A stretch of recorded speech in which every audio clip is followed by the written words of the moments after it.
happen today for them to get together and honor and remember Bob, which means a lot to me. Oh, am I playing that song? We could probably hit the song. We got here. That you want anymore? Here we go. I just said, all right. There we go. 70s music. So I'm just going to open in prayer, and hopefully everybody will just participate and share. We were talking amongst ourselves earlier how in a memorial, the great thing is you leave feeling like you picked up other pieces of the person by other people sharing what he meant to them, how he knew them, things about him. I was always learning things about Bob I didn't know.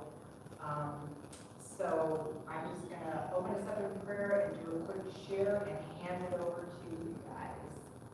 So Father, we thank you for each and every person here. We thank you for your beloved son, Bob. We thank you for the time we had with him. I thank you for friendship, Lord. And I thank you that he was a gem that the longer you looked at him, the more beautiful he became. I thank you for your presence here, and I thank you for comfort for those whose hearts deeply feel the loss of his presence. So we give this time to you, and we just thank you. In Jesus' name. And I just wanted to start out by saying I knew Bob through Kelly. Bob loved Kelly. I was just sitting back there with you. And Kelly ran recovery groups, and so I was around Bob a lot. But it wasn't until I actually started spending time with him that I realized what a deep, well, I called him a hidden gem, easily overlooked, because he was quiet, right? And I'm a talker. So it was like, when his illness came on, I was able to spend some time with him, and I was hooked. I was just hooked. Like, I was always learning something from Bob. We were talking amongst us about how he always knew a little something, especially when it came to music, cars, most subjects. So I really, really value our friendship and the time that we got to spend together. And then Tammy and Ken were coming to the house on Friday, and that was always fun to have that consistent time together. So yeah, I'm grateful. I'm grateful for our friendship. And I just wanted to point out a couple of things. I love the way he loved, especially his cat. Because, wow, they just lived off the love, some of them, I think. I love that he loved the Lord and he knew his God. And I watched him grow and be transformed by this identity that God gave him over what he may have been telling himself his whole life. And to watch him grow in that was so beautiful. I think I was in like 3 different groups with him, and seeing his personality blossom, and it was just a joy. It was really great memories. What else did I want to say about sense of humor? I loved his sense of humor. I always viewed Bob as kind of witty, kind of off the cuff, and I always had. So anyway, that's what I wanted to share about Bob, and I look forward to all you guys sharing your experiences with him. And so there we go. I'm going to hand it over. And I think, Eric, did you want to go next? Yeah. So, hello everyone. I'm Bob.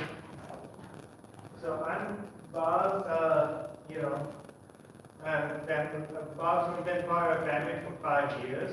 I like to think of Bob as kind of like a stepdad, and kind of the same way. My mom never got married to Bob, but I feel like Bob's been part of our family for last 5 years. Bob has been a really big part of a lot of the same church services and same circles of where my mom was in. Always, they go to a lot of the same churches and ate a lot of the same dinners here at Lake Sam and other places. And first met Bob when he came over to visit my goat about a few years back, and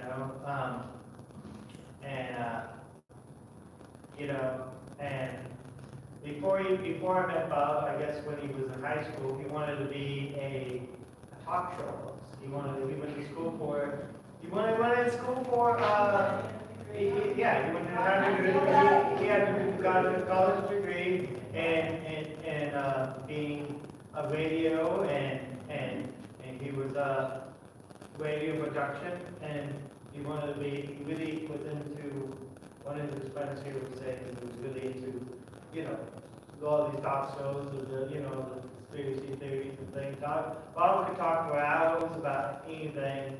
I think that most of the things he loved was his cats, and cats in general, his cars. He was really into automobiles. He was watching car shows on TV, the shows in Detroit and Rebel, and rebuilding the old hot rods.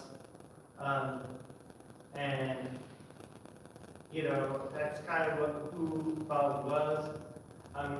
He collected lots of things for the thrift store and stuff, but most of which wasn't very much, but he also was a kind of collector. I don't know what else can I say about Bob. Sorry. So Bob moved in with us, because he didn't really have a family. When he moved in with us, he didn't. His son and his family didn't really talk to him very much.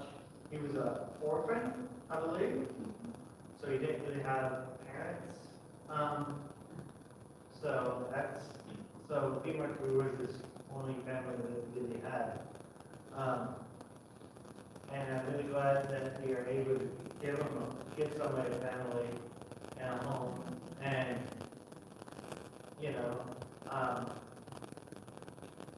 he was in a lot of just taking care of him for the last 2 years was a slow process because him having his cancer and slowly going down here was a long process for me and my mom to have to take care of him for a long time, but it was still worth it having Bob in my life. So,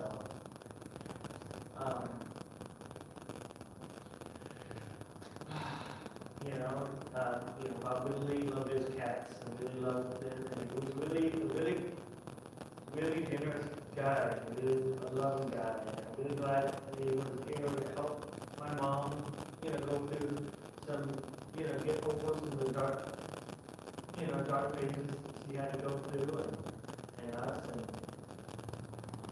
help our family out a lot in the beginning, and we're glad we were able to return stable again. I don't know what else I can say, but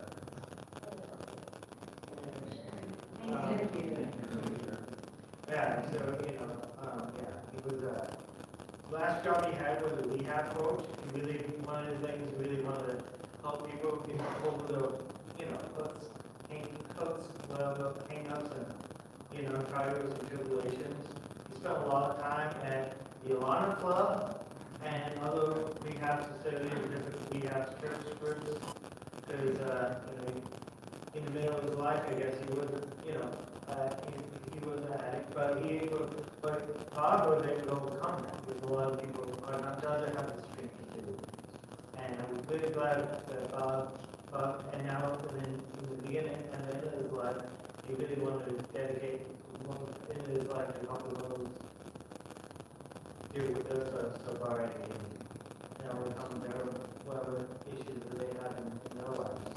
It's a very, very hard thing to say, but I feel like it's really important for everybody to work on their own issues. And I'm glad Bob was there for a lot of with their issues.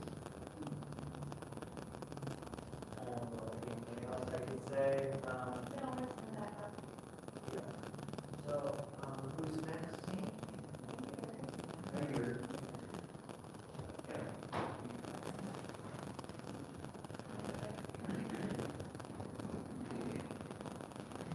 So my friend Bob and I both flew into the Seattle area in the fall of '89. In fact, we were here when the World Series was interrupted by down in the Bay Area with the earthquake that year. We went and saw Paul McCartney and the Wings at the Kingdom that used to exist. So we kind of grew, and I grew up in my dad's in the Navy, so I never had any lifelong friends. And so he came the closest to my lifelong friends. We met about the same time. We were both kind of away from the Lord, but we came back in our own way. I met Jamie and got married, but even though we kind of, our attention to each other was kind of split a little bit, we still tried to have him over for, special occasions, Christmases and birthdays and whatnot. And then when he was in recovery, they would not let him have coffee. I'm like, that's just horrible. So I snuck coffee into him.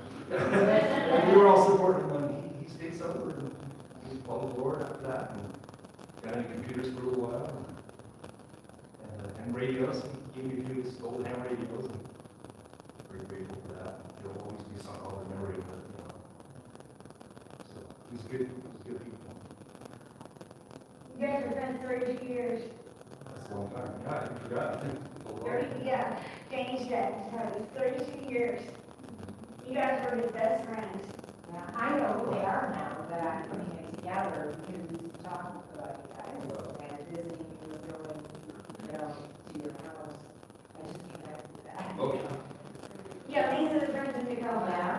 yeah, mentioned you often. That's good. I'm grateful that God saved him. So Yeah. that is important because, we're all lost in our different ways, and it was nice that we were both kind of spinning our wheels until the Lord took hold of both of us, brought us back. He got sober, and I was down moderate, and he got the Lord back again, so it was good. He's good peeps. Thanks.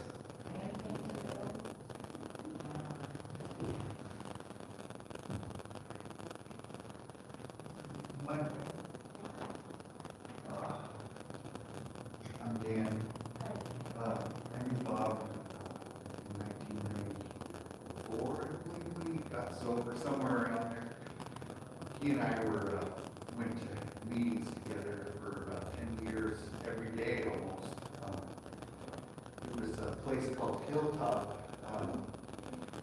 The Alano Club was there, but we went to this more dingy place called Hilltop, and Bob and I used to go to the midnight meetings and late night meetings, hoot owls, and we'd smoke cigarettes and drink coffee. And Bob would always talk about,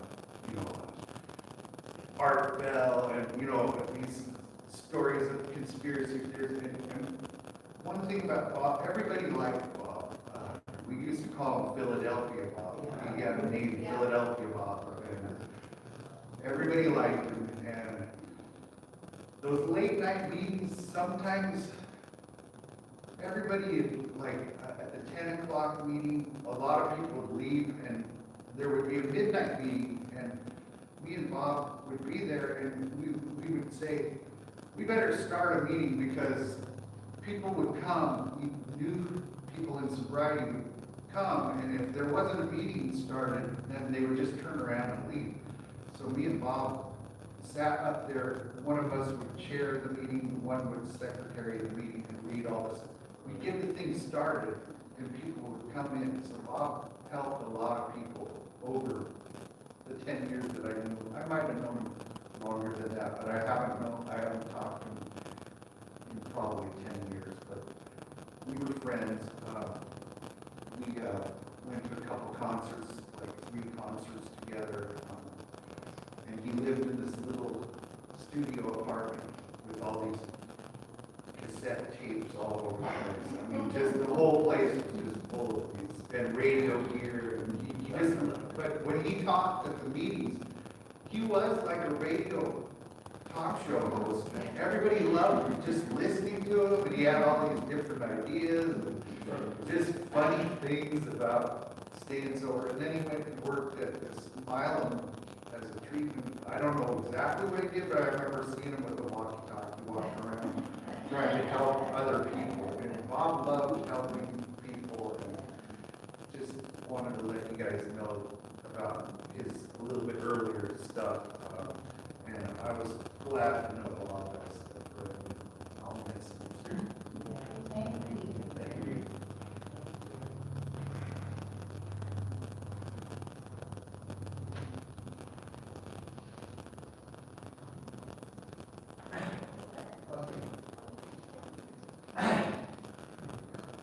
We knew Bob, me and my wife knew Bob, known him mainly because he came over to Jim and Jamie's house. And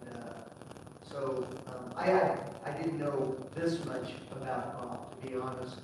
It was the rare occasions where somebody had a birthday, or it was Thanksgiving, or it was Christmas, and Jim would call us up, hey, you guys coming over? I said, oh yeah, well, we've got a couple of, this is before my mother-in-law. But anyway, he said, well, Bob's gonna be there. I said, Bob's gonna be there? Oh, wow, well, then we're count us in for sure. Because Bob was just, he was really approachable, you can talk with him. But I don't remember all this other stuff. I don't know, might have turned me off a little bit, maybe he was so fond of cats. Anyway, but what I liked about it is Bob was really into computers. Jim had gotten into computers, and apparently he got into hacking. So he and his friends would go back and forth, and they would try to take over each other's servers, kind of like a game. And anyway, he was telling us about this, and I was just marveling. I said, man, this guy he is really something. But I had no idea he was into all this other stuff. He really was, like you guys said, he was legit. And it was just so fun to be around him. Like I said, he was approachable. He was somebody that you could talk to, and like you said, he was fascinating to listen to. And so we always enjoyed it when Bob was there. And I have to say, as little, knowing now how much there was to it, as little as I know about it, knowing all of you, I'm really going to miss him a lot. So, great guy. We'll see him again. Yeah. That's going to be great. Excuse me if I don't stand it. You want me to give you a chair? No, You wanted to do it there? I'll do it here. Everybody can see. Yeah. My name is Tam. And I knew Bob, I want to say about 20 years. I met him at the street at the bug in the midnight meeting. And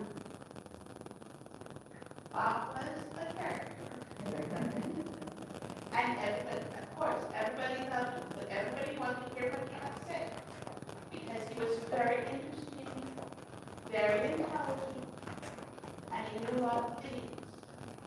But one of the things I enjoyed about him was some of the things that I could talk about with him, about computer hacking.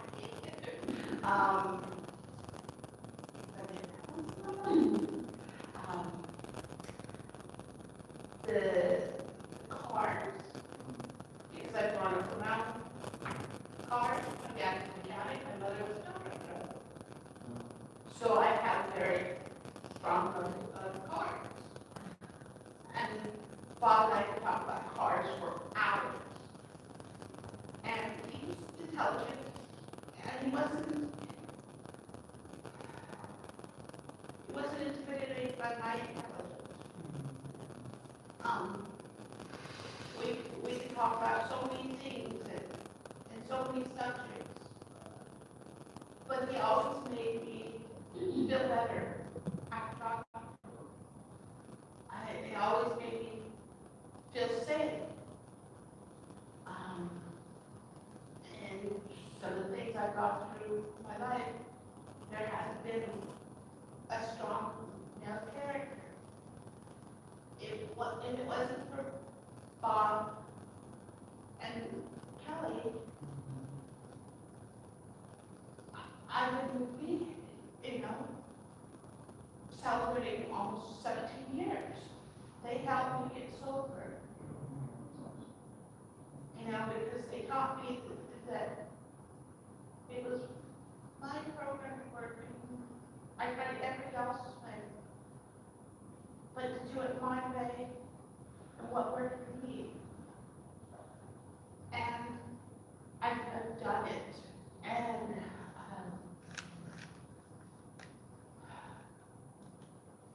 last, I had this thought a couple of years. There's a lot's gone into my life. I know, but before that, we used to go to dinner on Friday nights at our. We did. And Wednesday nights here at the church, here in this room, every Wednesday night, Kelly's restaurant. Kelly's restaurant, yeah, Kelly's group. God was always a gentleman, and he was always kind to me, you know, and I looked up to him. I really did. I know, and sometimes we had disagreements, but we were never mean or rude to each other. We could always resolve them quickly, because we never wanted to have any, you know, unresolved feelings. And I couldn't do that with many other friends.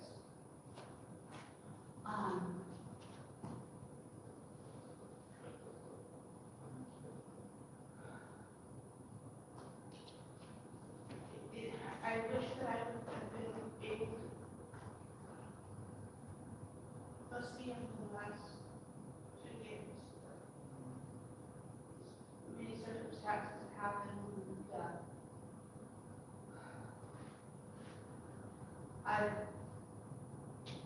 this is the third person I've lost within a 3-month period.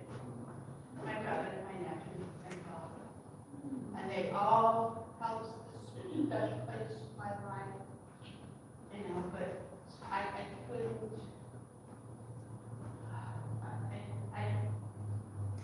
I couldn't get up there. I don't drive, I have epilepsy, so I can't drive. But I don't drive, but I had no problem coming, you know. He always, you know, was there when I needed him. And he always gave me the time to have a talk with me. And to make sure I was happy by the time I left. And that meant so much to me. You know, and he loved his car. He loved his cats.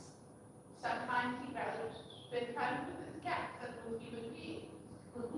Yeah. Because he said cats don't fight back. They don't argue. But they listened. And I told them, you know, sometimes you just need somebody to listen. And if that cat's the one who listens to you, go ahead.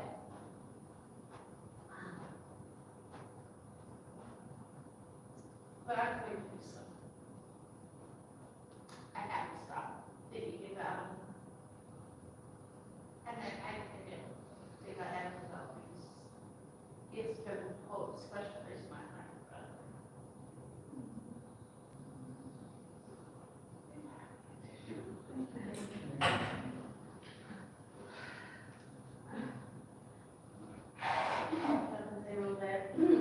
My name's Karen Reedy. This is my mom, Eric's my brother.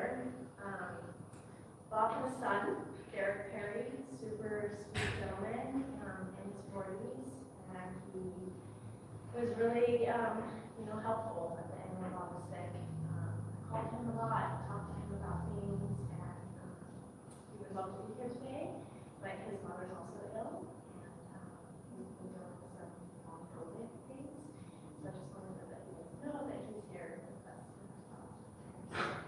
our thoughts. And that's just really emotional. I would say that my mom came to live with me about 9 years ago. She was trying to become sober. And I was at a lot of crossroads in my life.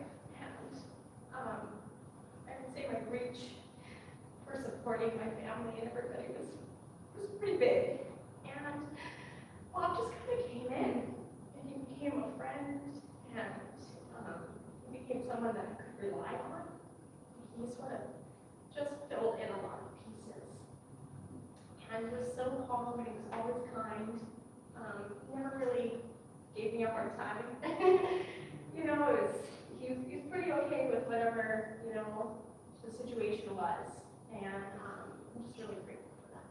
And I think that took a lot of strength and courage for him to be there and be there for my mom and be there for my brothers and be there for me and my husband. And when he got sick, we really didn't know what that meant. But we felt like we had already been on this path together. We've been living together, he'd been living with my mom and my brothers for a couple years. And so we just decided to roll with it. And yeah, it's kind of hard to think about him not being here. And he's just a really good friend. He had more shoes than any man I've ever met. So anyone same size, shoe size as well, let me know. And I liked that he felt like a true Seattleite to me. You know, he felt like someone who, you know, he loved a good pair of Converse and a good T-shirt and going to a music concert or being outside. He loved Lake Washington, he loved being near water. He loved free food with my mom. It was another great like thing that was one less thing to do. And so it was always fun to hear where it's the new place that they found to go and get a good dinner.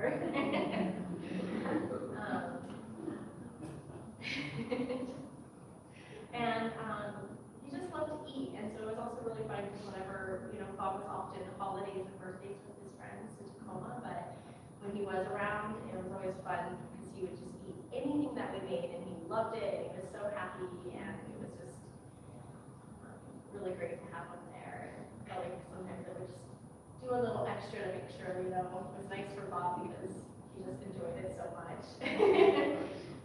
So it's part of the reason that we brought Erick mentioned bringing the pizza here today because the thing that Bob loved the most was eating with his friends, at least the last decade of his life with us. It was always kind of revolved around food and coffee. I don't think I'll ever look at a Keurig without thinking of Bob and a little styrofoam cup.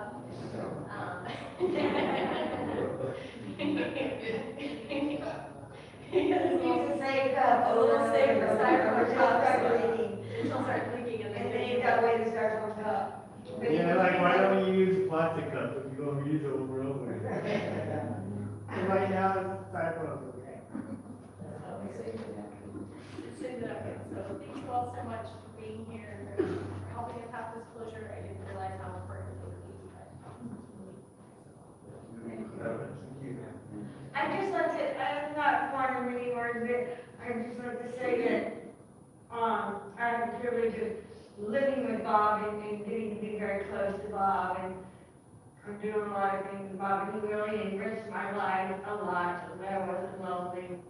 I miss him a lot. That's all I want to say. And I promised him I'd take care of the cats. I've been taking care of the cats. They want fed 3 times a day, wet food, 3 times a day, and they circle like sharks. They want me to feed them. I should also say that when I got pregnant, I became allergic to cats, and the cats that Bob takes care of were my cats. So it was another gift that Bob did, because I couldn't take care of the cats anymore. And so he took them on fully. Yeah. Those cats were, yeah, they were, one cat, Charlotte, who's turning 21 years old. On Monday. On Monday, and Bob threw Charlotte's birthday parties. Yeah, came from my husband's, and when he went to England for work, we brought back a cat. And then the other cat was the cat that I got in college.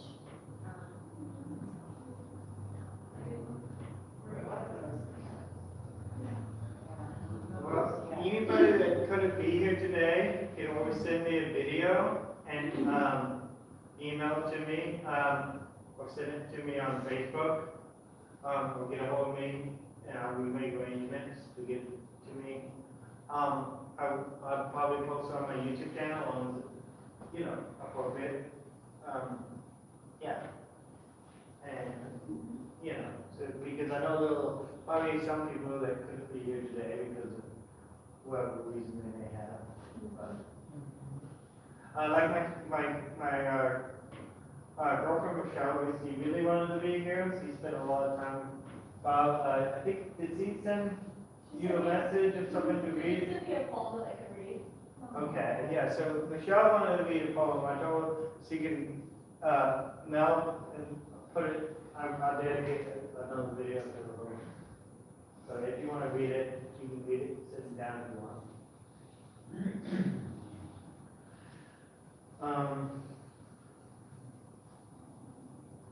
Anybody want to, else is ready to go up, or I think we've been through it. Well, I think we were gonna play a song that, Tony said was his favorite, and. I think I think we should wait for the end. Yeah, you can be the signal. You let me know when that's, time for that, but I think we will. Yeah. I appreciate you reading that. I should have seen that. So Michelle, Eric's girlfriend, was living with Bob for the last 3 years, the year before the pandemic, and 2 years of the pandemic, and she's an artist, a teacher, and a poet, and her and Bob just loved talking about stuff and watching movies together, and she would play her violin around the house for him and things like that. So she wrote this poem. Life is always an adventure. Are you up for the quest? 7 cats on a lagoon go sailing in the mission ship and play. Like an ocean's historical premise play, it's a soap opera on display. Let your fingers lay down beside you and do not disturb true love. The ocean creates quick melodies to retain the quick deadness of our hearts. Let imagine making us all fall apart. The octopuses are unsettled. Their premises are acquainted, charmed. It is their uniqueness. I beg your pardon. I forewarn you. It surely tumbles quicksand and strife, shoots nothing less too quick.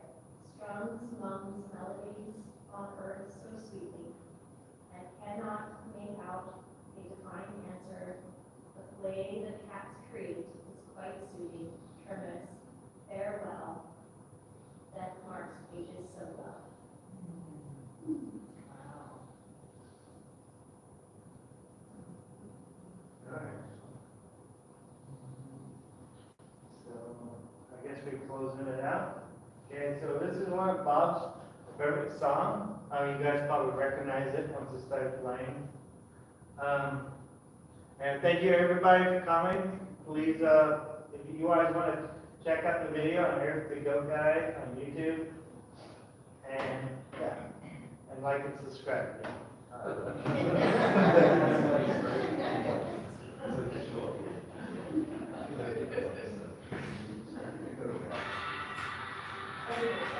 Okay, we have to speak on, We're gonna go have some food.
Yeah,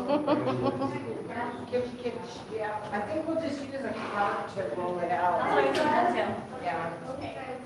There's here.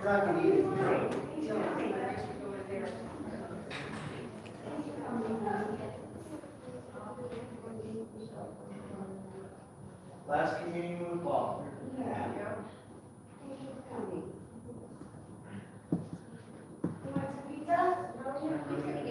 We got 5 pizzas. All right, thank you, everybody. Bye-bye. Thank you, go man. All right, Check out your channel, I subscribed and liked it, okay? all right, cool.